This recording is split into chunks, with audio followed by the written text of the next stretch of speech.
Hello family, कसे आहात? सुहास शिरवळकर यांच्या मंत्रजागर या कादंबरीच्या मागील भागात आपण ऐकलं कैवल्य नावाचा रामदासी सांप्रदायिक किंवा रामभक्त आनंदपुरात येऊन दाखल होतो. त्याच रात्री बिल्लू, जो आधीच मृत होता, तो कैवल्यला फसवून फळांचे आमिष दाखवून आनंदवनात घेऊन जातो, जिथे कैवल्याचा सामना आनंदपूरमधील आधीचे रहिवासी आणि आता आनंदवनात अडकलेले प्रेत आत्मे यांच्याशी होतो. कैवल्याच्या रामभक्तीपुढे आणि त्याच्या दैवी शक्तीपुढे त्या प्रेत आत्म्यांचा निभाव लागत नाही आणि ते किंचाळतच कैवल्यापासून दूर निघून जातात. अशा प्रकारे कैवल्य त्या प्रेत आत्म्यांना चांगलीच अद्दल घडवतो. आता पुढे. समर्थचिया सेवका वक्र पाहे, असा सर्व भूमंडळी कोण आहे. जयाची लीला वर्णिती लोकतिनी, नुपेक्षी कदा रामदासाभिमानी. खड्या आवाजात त्यानं श्लोक म्हटला आणि स्थापन केलेल्या शेंद्र्या मारुतीला नमस्कार केला. त्याचे दिवसाचे कार्यक्रम आखीव होते. परिस्थितीनुसार कार्यक्रमांचा क्रम वा वेळ बदलत असे, परंतु ठरलेल्या कार्यक्रमात बदल होत नसे. थोड्याफार फरकानं कार्यक्रम पार पडलाच पाहिजे. रात्रीचं प्रवचन हा त्याचा गेल्या 12 वर्षातला अखंड कार्यक्रम होता. लोक असोत किंवा नसोत, कोणाला प्रवचन रुचो न रुचो, प्रवचन होणार. खुद्द टाकळीला प्रवचन केलं होतं त्यानं, तर पहिल्या प्रवचनाला एकच जण शेवटपर्यंत होता. अंथरलेली सतरंजी त्याची होती म्हणे, पण त्याही परिस्थितीत त्यानं ठरल्याप्रमाणे 2 तास प्रवचन केलं होतं. आज त्या प्रसंगाच्या वरताण गर्दी होती. शेंद्रे मारुती सोडला तर त्याचं प्रवचन ऐकायला एक चिटपाखरू देखील नव्हतं. शेंद्र्या मारुती समोर एक वात मंदपणे तेवत होती. तो मारुतीच्या समोर छाती अंथरून बसला होता. त्यानं प्रवचनाला सुरुवात केली होती. हिंदू धर्माच्या तत्वांमधली सहिष्णुता त्यानं प्रतिपादनाला घेतली होती. ओघाओघानं तो हिंदूंची इतर धर्मियांबाबतची भूमिका विशद करीत होता. एकटा असला तरी तो रंगून गेला होता. रात्रीचा 1चा सुमार होईपर्यंत त्याचं प्रवचन चालू होतं. 1 वाजता त्यानं पसायदान म्हणून प्रवचन संपवलं आणि प्रवचनाच्या भाव समाधीतून तो भानावर आला. हजारो नजरा, आनंदवनातले ते रक्तपिपासू आत्मे एक चित्तानं त्याचं प्रवचन ऐकत होते. एका विशिष्ट मर्यादेच्या पुढे त्यांच्यातलं आलं नव्हतं कोणी, पण मोठा गोलाकार सोडून ते दाटीत उभे होते. कैवल्य हसला. आपलं प्रवचन त्यांना मानवलं नसणार, त्याबद्दल त्याची खात्री होती, पण तरीही त्यांनी प्रवचनात अडथळे आणले नव्हते. जिवंत माणसं आली नव्हती गावातली, तर आत्म्यांनी प्रवचन ऐकलं होतं. अपूर्व योग होता आज. ए रामदासी, हवेतून एक आवाज आला. तू काय बोललास ते नाही समजलं फारसं, पण छान बोलतोस तू. विद्वान आहे हा. आपल्यात आला तर त्याला आपण नुसतं बोलतं ठेवू. मूर्खांनो, मानव आहे तो. त्याच्या गोड बोलण्याला फसू नका. तो गोड गोड बोलून फसवेल. काही झालं तरी आपला शत्रू आहे तो. हो, मग मारा की त्याला. जवळ नका जाऊ, तो जादूनं भाजून काढतो. हो रे हो, माझा आत्मा अजून तडफडतोय. दगड मारा, दगड. कैवल्य मंदपणे हसत होता. शेंद्र्या मारुतीच्या रिंगणात येण्याचं सामर्थ्य एकाच्याही अंगात नव्हतं. तो उठला. त्यानं कमंडलू हातात घेतला आणि तो त्यांच्या दिशेनं निघाला तसे ते मागे सरकले. त्याला इतक्या शांतपणे पुढे येताना पाहून बिचकले. त्यानं कमंडलूतली विभूती हातावर घेतली आणि तोंडानं राम नामाचा जप केला. विभूती फुंकली. ते किंकाळ्या मारत लांब पळाले. आपण त्याचं काहीही वाकडं करू शकत नाही हे लक्षात येताच त्यांनी काढता पाय घेतला. गावातून एक फेरफटका मारून यायचा त्यानं मनाशी निश्चय केला आणि हातातलं कमंडलू आणि कुबडी सावरत तो गावच्या दिशेनं चालायला लागला. गाव शांत दिसत होतं, पण गावाला जाग नक्की होती. गावात शिरताच त्याला बिल्लूचं वाक्य आठवलं. आमचा दिवस सूर्यास्तानंतर सुरू होतो. ह्याचा अर्थ आनंदबनच्या दुष्टशक्तींनी गावच ताब्यात घेतले की काय? तिरका रस्ता कापून तो चर्चपाशी आला आणि चर्चच्या भव्य इमारतीसमोर त्याची पावलं थबकली. चर्चच्या मनोऱ्याजवळ एक खिडकी होती. खिडकीत फादर वॉर्नर उभा होता आणि त्याची लाल भडक नजर कैवल्यवरच रोखलेली होती. कैवल्यनं चालण्याची दिशा बदलली. चर्चच्या मेन गेटच्या दिशेनं त्याची पावलं पडायला लागली. त्याचं ते अनाहूत आगमन फादरला रुचलं नसावं.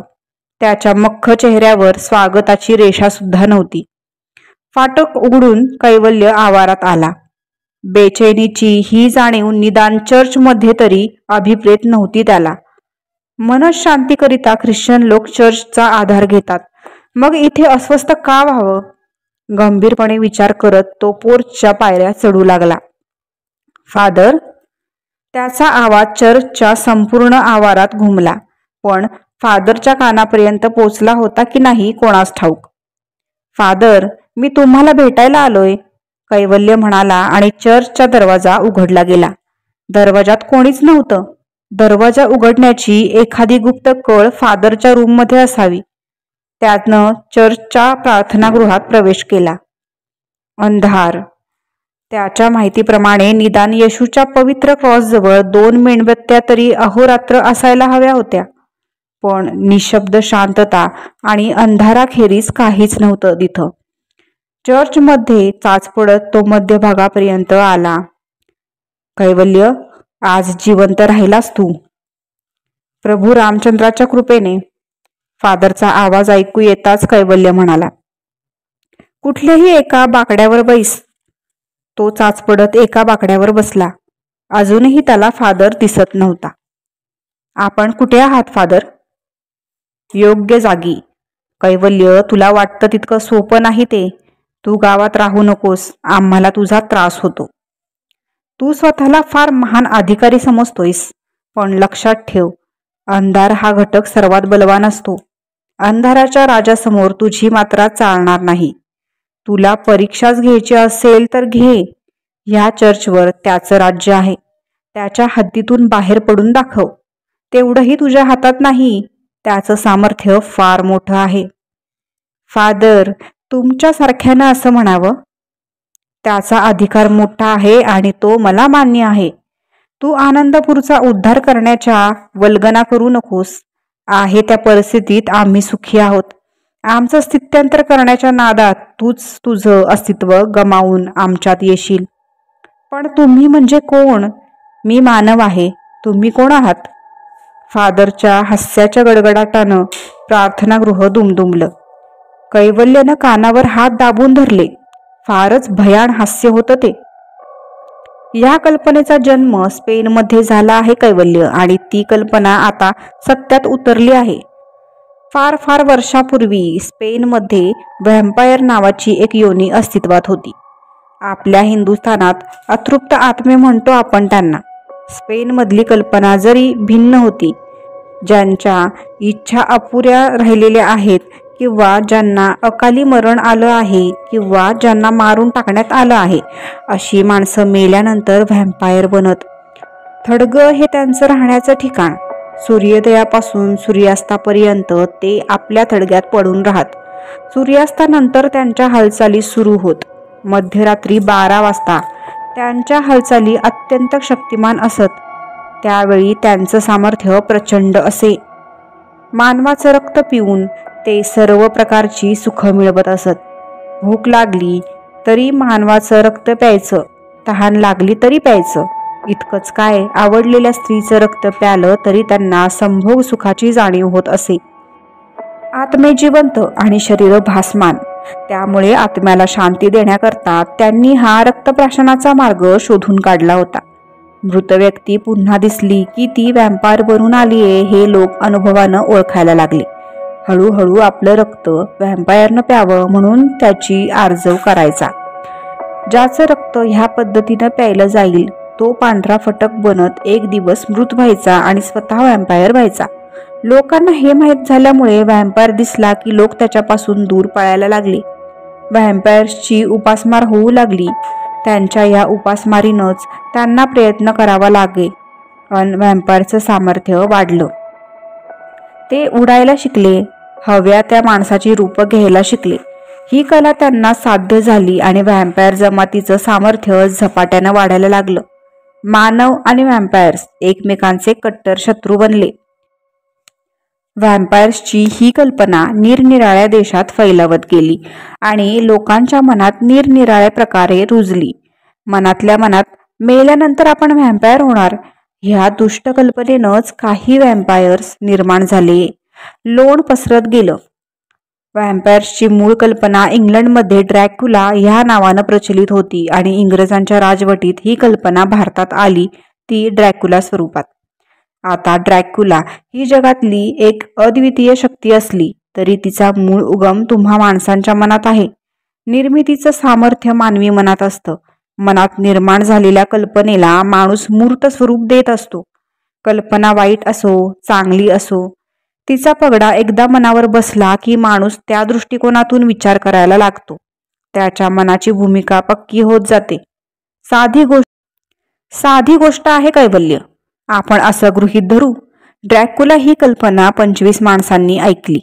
5 माणसं शहाणी होती, त्यांनी ती केवळ कल्पना म्हणून सोडून दिली. उरलेल्या 20 जणांनी केवळ त्याचं अस्तित्व मान्य केलं. आता ह्या 20 मनात काही मनं दुबळी आहेत. ह्या मनांवर ड्रॅक्युला कल्पनेचा पूर्ण पगडा बसला. त्यांचे विचार त्या दिशेनं सुरू झाले. 10 मधले 5 जण मानवी शब्दात दुष्ट प्रवृत्तीचे होते. रूप बदलणं, हव्या त्या स्त्रीचा संभोग घेणं ह्या कल्पना त्यांच्या मनाला फार आवडल्या. भीत भीत त्यांच्या मनात एक विचार डोकावला, ड्रॅक्युला ही कल्पना वाईट नाही. इथेच हे 5 जण फसले. 5 एकानं तर ड्रॅक्युला बनण्याचा ध्यासच घेतला. अंधाराच्या सृष्टीवर राज्य करण्याची महत्वाकांक्षा त्याच्या मनात रुजली. मरताना सुद्धा त्यानं हाच ध्यास घेतला आणि त्याच्या मृत्यूनंतर एक ड्रॅक्युला अस्तित्वात आला. उरलेल्या 19 जणांना ही कल्पना मान्य होती. त्यांनी त्याचा विचार केला. ड्रॅक्युलानं त्यांचं रक्तप्राशन केलं आणि ड्रॅक्युला निर्माण झाला. त्यांनी ज्यांचं रक्तप्राशन केलं, बळजबरीनं केलं असेल पण परिणाम टळत नाही, तेही ड्रॅक्युला झाले. आता सांग कैवल्य, ड्रॅक्युला ही जमात कोणी निर्माण केली? मानवाची निर्मिती आहे ती. हजारो वर्षांपूर्वी मानवानंच केलेली घोडचूक आता माणूस निस्तरू शकणार नाही. ड्रॅक्युला आता शक्तिमान झाले आहेत. त्यांच्या मर्यादा मानवालाही अगम्य आहेत. आता तुला मी इतकं समजावून दिल्यानंतर तरी तुझ्या लक्षात येईल की ड्रॅक्युलाचा नाश करणं एका मानवाच्या शक्तीबाहेरचं आहे. तुझ्याजवळ तपश्चर्येचं पुण्य आहे म्हणून आज आम्ही तुला हात लावू शकलो नाही. पण हे सामर्थ्य प्रत्येक मानवात नाही. आणखी एक सिद्धांत सांगतो तुला कैवल्य. तू ह्या दुष्ट शक्तीशी झगडत राहिलास तर क्षणोक्षणी तुझी शक्ती क्षीण होत राहील.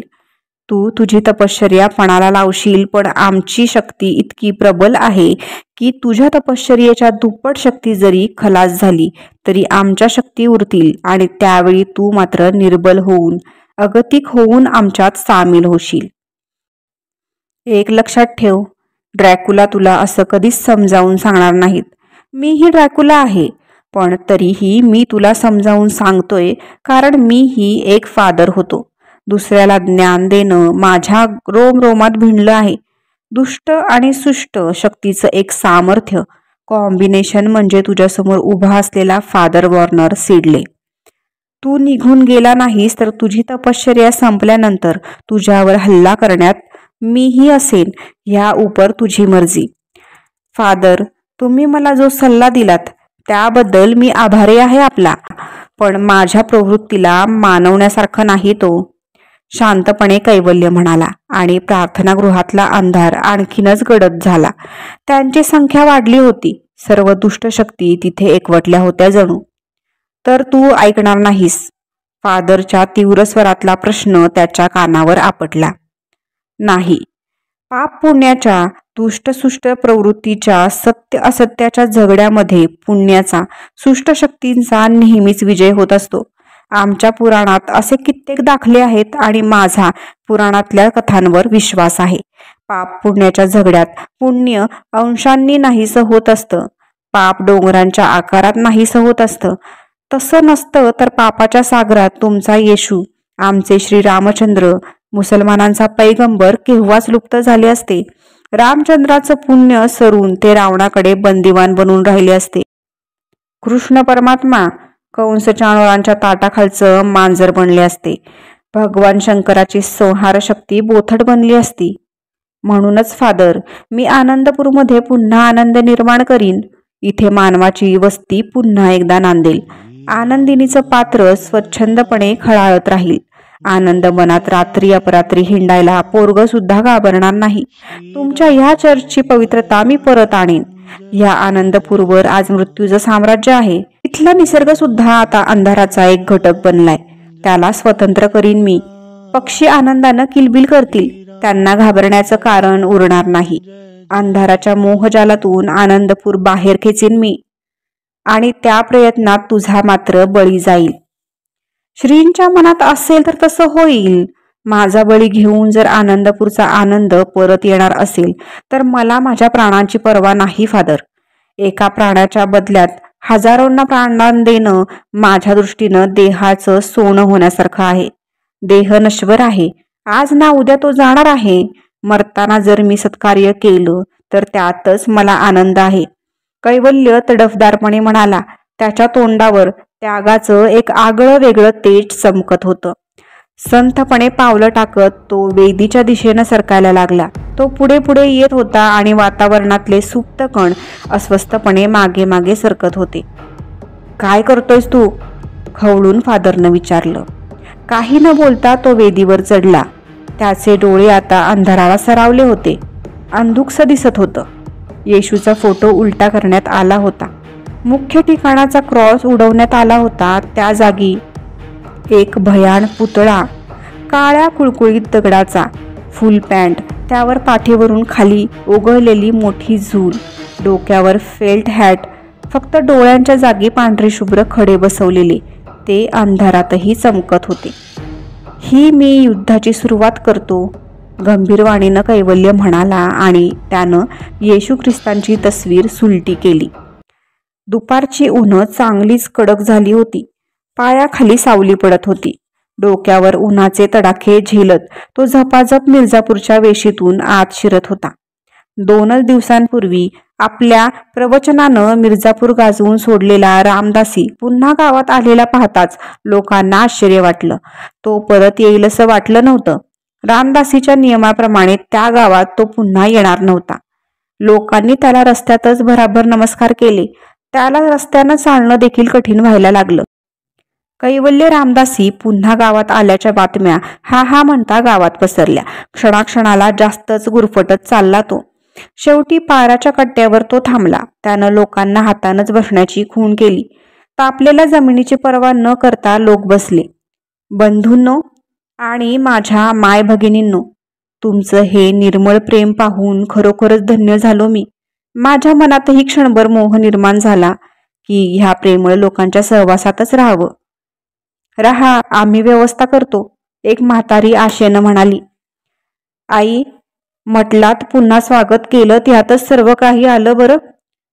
मी इथे राहिलो तर 10 वर्ष सुद्धा कंटाळा येणार नाही, पण माझं कार्य अपुरं आहे. तुमच्या गावात जशी बलोपासना वाढीला लागली तशी इतरही गावात लागायला हवी आहे. बलोपासनेचं, हिंदू धर्माचं महत्त्व सर्वांना कळायला हवं आहे. जनजागृती करता मला भ्रमण करीतच जगलं पाहिजे. मग 3 दिवस तरी राहा. भैरवनाथाच्या मंदिरात प्रवचन करा. नाही, मला माझ्या पद्धतीनं कार्यक्रम आखले पाहिजेत. तुम्ही सुधारलात, अजून संपूर्ण भारत सुधारायचा आहे मला. पुढे गेलंच पाहिजे. पण पुन्हा गावात येऊन नियम मोडलातच की तुम्ही. आता नियम मोडलाच आहे तर राहा की 3 दिवस. एकानं युक्तिवाद केला. तसा कैवल्य हसला. गावकऱ्यांची कळकळ त्याला मान्य होती, पण त्याला थांबणं खरंच शक्य नव्हतं. कोणत्याही परिस्थितीत आनंदपूरचं सावट दूर करून त्याला पुढे निघायचं होतं.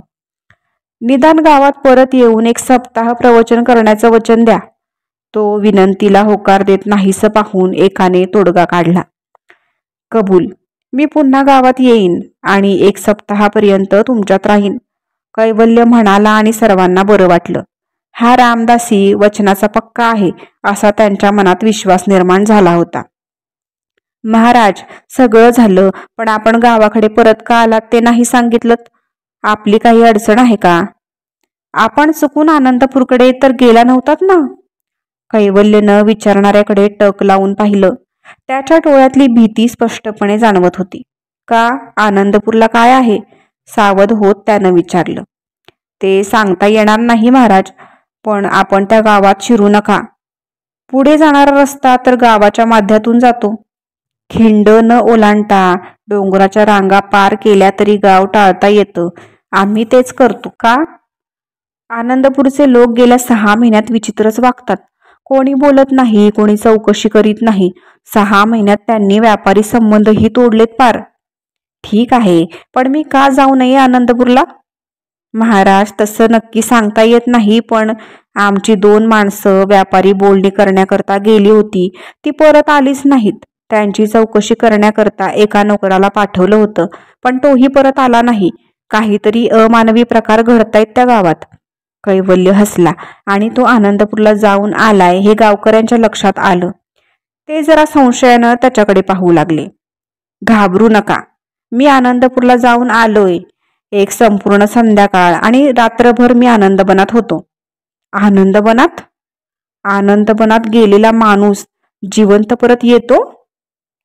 महाराज, आनंदबनाची ख्याती तर फार वर्षांची आहे. आनंदपूरचे लोक सुद्धा बनात शिरायचे नाहीत. शापित प्रदेश आहे तो. दिवसाढवळ्या जरी मनुष्य बनात शिरला तरी जिवंत परत येत नाही. पण मी आलो आहे, गुडपणे हसत तो म्हणाला. जोपर्यंत सद्गुरू श्री समर्थ माझ्या पाठीशी उभे आहेत, तोपर्यंत असली 10 आनंदबनं एकत्र आली तरी तिथे राहण्याचं धाडस माझ्या अंगात आहे. मी परत एवढ्याकरता आलोय की मला फादर स्टीव्हनना भेटायचे. फादर स्टीव्हन आता तुम्हाला त्यांच्या खासगी लायब्ररीत भेटतील. चर्चच्या आवारात लायब्ररी तयार केली आहे त्यांनी. ते संपूर्ण दिवसभर तिथे वाचत असतात. बरं झालं सांगितलं. निघू मी आता? फादर स्टीव्हनला मला ह्या आनंदपूरच्याच संदर्भात भेटायचे. आनंदपूर पुन्हा माणसात आणता येतं का बघतो जरा. जय जय रघुवीर, जय रघुवीर. लोकांनी एकमुखानं गजर केला आणि कैवल्य चर्चच्या दिशेनं चालू लागला. धुरळा उडवत ट्रकनं खिंड ओलांडली. ट्रकचे दिवे घाटातला रस्ता अगदी मोजून मापून दाखवत होते आणि ट्रक चालला होता तोही एखाद्या लाजऱ्या मुलीप्रमाणे. पुढे जाऊ का नको, पुढे जाऊ का नको? फादर, या ट्रकनं दमवलं की हो? मिर्झापूर आनंदपूर अंतर तोडायला 4 तास? जांभई देत कैवल्यनं विचारलं. नाही तरी आधी येऊन काय फायदा होता? आता कसे आपण 9:30-10च्या सुमाराला गावाबाहेर ट्रक उभा करतोय. 2 जण गप्पा मारित होते आणि 2 अधिकारी व्यक्तींच्या मांडीला मांडी लावून बसावं लागल्यामुळे ड्रायव्हर संकोचून ट्रक चालवत होता. खिंड उतरून ते खाली आले आणि फादरच्या सूचनेप्रमाणे त्यानं गावाला बगल देऊन ट्रक गावाच्या हद्दीबाहेर उभा केला.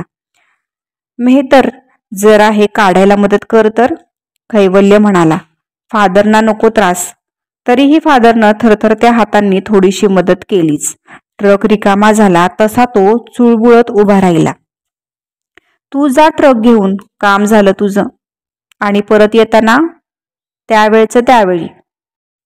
नको फादर, मी खिंडीपाशी थांबतो. इथे थांबलो असतो, पण मला खरंच भीती वाटते. तुमचं काम झालं की मला हाक द्या, मी ताबडतोब खाली येईन. अरे खरंच जा तू, आम्ही येऊ. थांबतो ना. बरं थांब. असं कर, हा क्रॉस तुझ्या गळ्यात ठेव, म्हणजे तुला भीती वाटायची नाही, फादर म्हणाले आणि त्यांनी स्वतःच्या गळ्यातली चेन काढून त्याच्या हातात दिली. चल कैवल्य, फार काम उरकायचे आपल्याला. ह्या कामात माझी तुला मदत होणार नाही. न होईना का? तुम्ही बरोबर आहात एवढंच पुरे आहे मला. हनुमान बलीनं हा जो प्रचंड देह दिलाय त्याचा उपयोग काय तुम्हाला कष्ट दिले तर? तुम्ही थांबा इथे, गावाला वळसाच घालायचाय ना. हो, आज गाव पूर्ण कर, उद्या आनंदबनचा विभाग घेऊ. ठीक आहे, कैवल्य म्हणाला आणि त्यानं क्रॉसच्या गठ्ठ्यातून हातात मावतील तेवढे क्रॉस उचलले. एका हातात लोखंडी हातोडा सावरला. इथूनच सुरुवात कर. त्यानं एक क्रॉस जमिनीवर टेकवला, हातोडा वर उचलला. जय बजरंगबली, तो म्हणाला. खणकन हातोडा क्रॉसच्या डोक्यावर आपटला. क्रॉस फुटभर तरी जमिनीत गाडला गेला. बरोबर आहे? अगदी बरोबर. ठीक आहे, आता करतो मी बरोबर.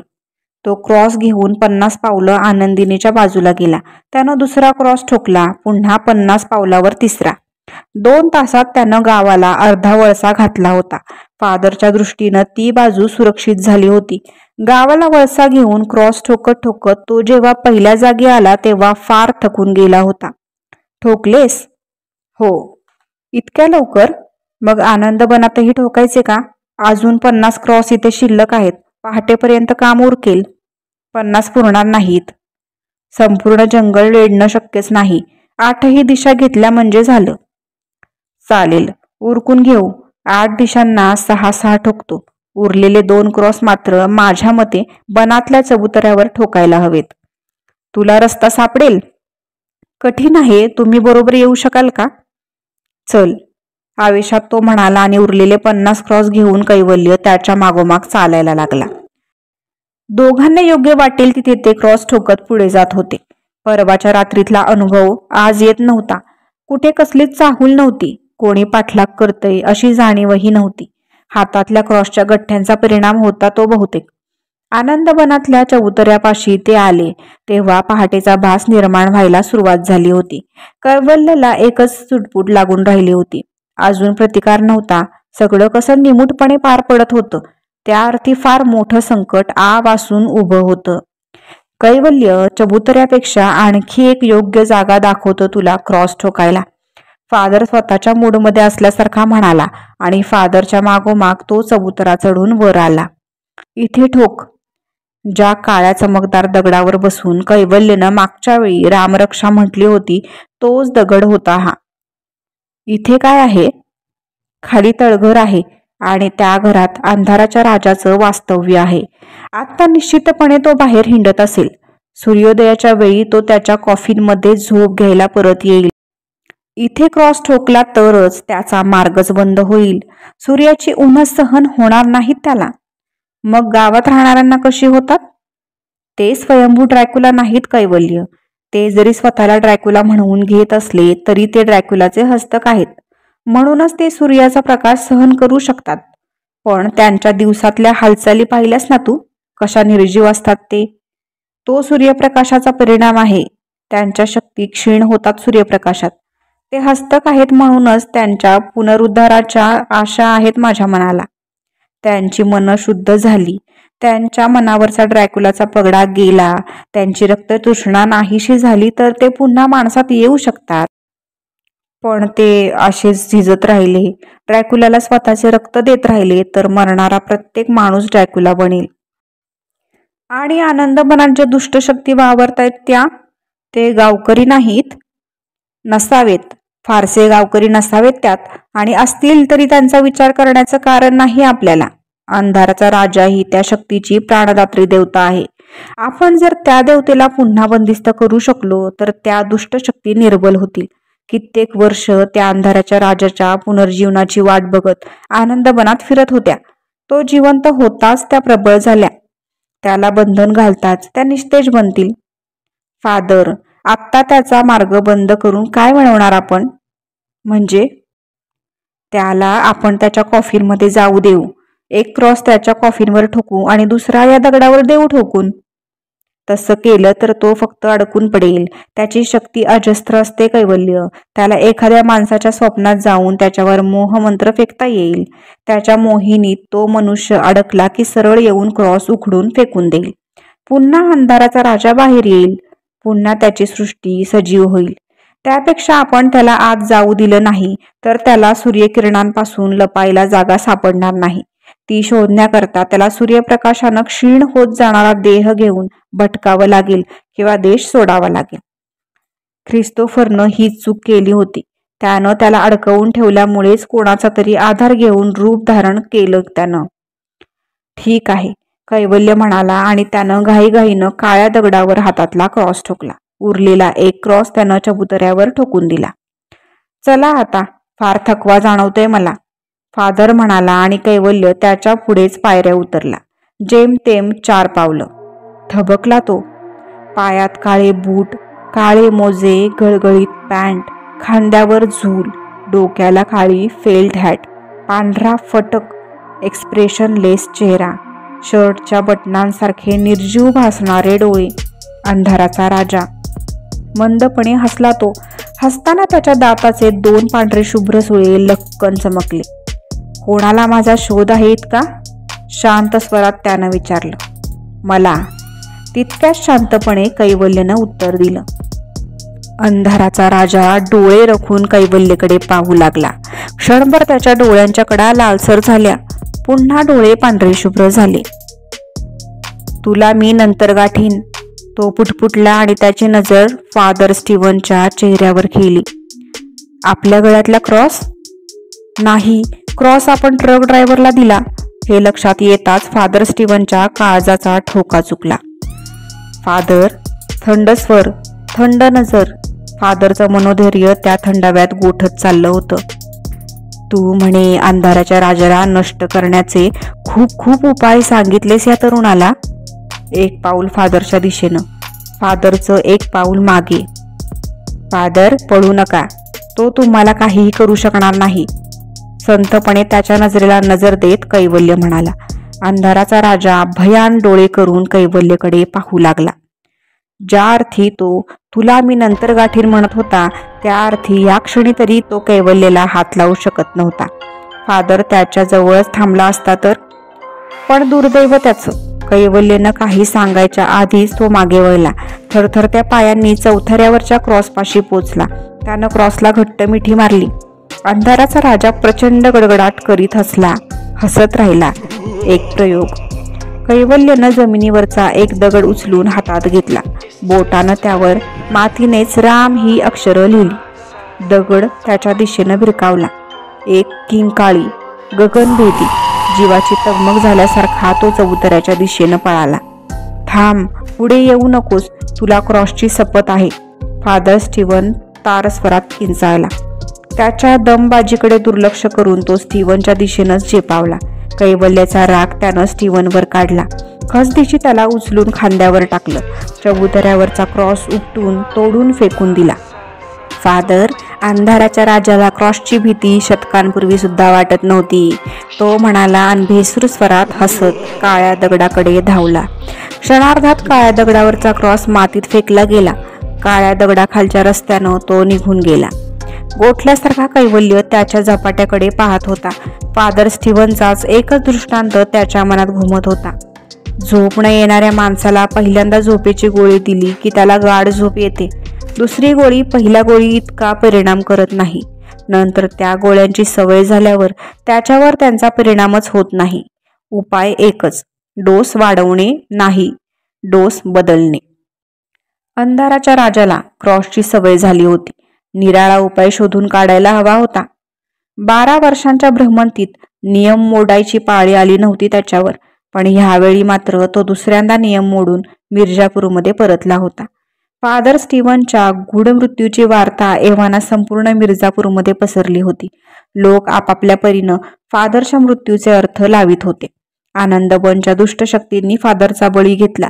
फादरची लोकप्रियता ह्या रामदासीला सहन झाली नाही, म्हणून त्यानं फादरला आनंदबनात नेलं आणि दुष्ट शक्तींच्या अफवांचा फायदा घेऊन त्याचा खून केला. दोन्ही मतप्रवाहच. दोन्ही बाजू समर्थपणे मांडणारी माणसं नसतील तर गावच नाही ते.